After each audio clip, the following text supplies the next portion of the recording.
ఒక చిన్న గ్రామంలో రాము అనే బాలుడు ఉండేవాడు. అతనికి చదువు అంటే అంతగా ఇష్టం ఉండేది కాదు. రోజంతా ఆడుకోవటం, స్నేహితులతో తిరగటం మాత్రమే చేసేవాడు. ఒకరోజు సాయంత్రం రాము బామ్మ దగ్గరకు వెళ్ళి, బామ్మ, ఒక మంచి కథ చెప్పవా అని అడిగాడు. బామ్మ చిరునవ్వుతో ఇలా చెప్పింది. ఒకప్పుడు ఆ అడవిలో రెండు విత్తనాలు ఉండేవి.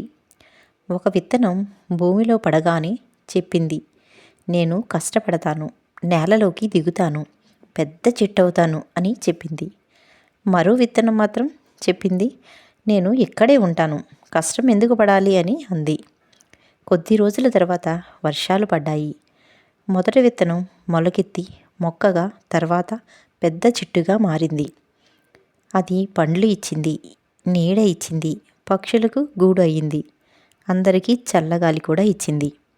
రెండో విత్తనం మాత్రం ఎండకి ఎండిపోయిపోయింది. కథ ముగిసిన తర్వాత బామ్మ రామును చూసి చెప్పింది, రాము, జీవితం కూడా ఇలాంటిదే. ఇప్పుడు నువ్వు కష్టపడితేనే రేపు నీవు పెద్ద చెట్టు అవుతావు అని బామ్మ అంది. రాము ఆ రోజు నుంచే చదువుపై దృష్టి పెట్టాడు. బామ్మ మాటలు అతని జీవితాన్ని మార్చేశాయి. ఈ కథలోని నీతి ఏమిటంటే, కష్టపడితేనే మంచి ఫలితం వస్తుంది.